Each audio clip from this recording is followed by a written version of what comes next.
Живое кормление от державного Зосимы.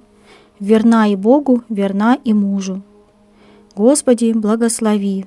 Дорогой мой владыченька, видит Бог, как я люблю Твое сердце за то, какое оно есть, и что оно есть у нас в церкви. Ты дорог мне, Отче, и я переживаю за то, что в Твоем доме происходит.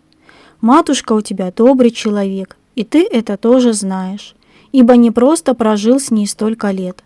Но вот беда ныне у многих сестер, ибо болезнь нынешнего века в отношении женщин, тут враг поработал здорово, то есть сильно желая погубить их, наших жен и матерей, поставил их наравне с мужчинами.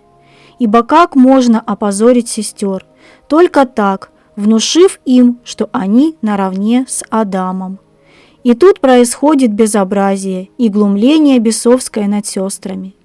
Вот и твоя супруга не исключение. Она теряет для Бога самое дорогое в женщине – это кротость, умение в молчании изменить многое, не осуждая молчать. Нет, это бесовское состояние. Но молчать тогда в любви Христовой для мира очага домашнего, тогда Бог начинает дивно управлять, и как это бывает мудро, когда все именно так и управляется. Ибо мудрая жена – это драгоценное сердечко, не имеющее цены. Верна и Богу, верна и мужу.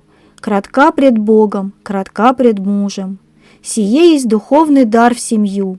Ибо даже скажу так, что через жену приходит многое и к мужу, если она мудра и кратка.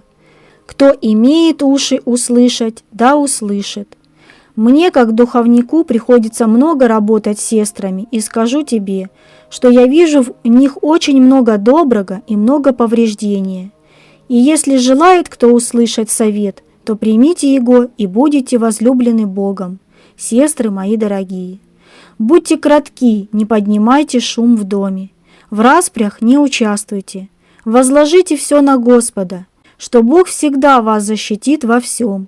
Осознайте это и будете любимы Богородицей.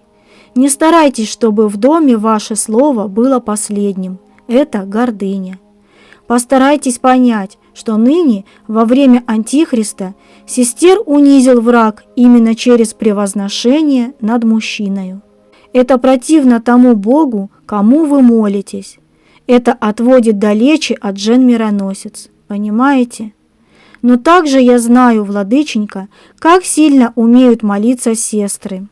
Они бывают стойче мужчин нынешнего века, терпеливее и так далее. Посему, насколько я вижу их падение, настолько и высоту пред Богом. И если сестры услышат меня, то добре им будет, а если нет, то высота их станет мерзостью пред Богом, и попустит Бог падения уже прилюдные, а это тяжко пережить. В общем, полное да преисполнится мудрости и любви, а пустое да опустошится. Аминь. Вот, дорогой владыка, что было на сердце, то и написал. Надеюсь, что не обидятся на меня люди, хотя я не желаю всем угождать, а лишь тот опыт познания духовного поделил вам. И добром для женщин написал, и худое. Пусть это письмо распространит мать Олимпиада, ибо таких проблем много. Обнимаю, владыка, с Богом.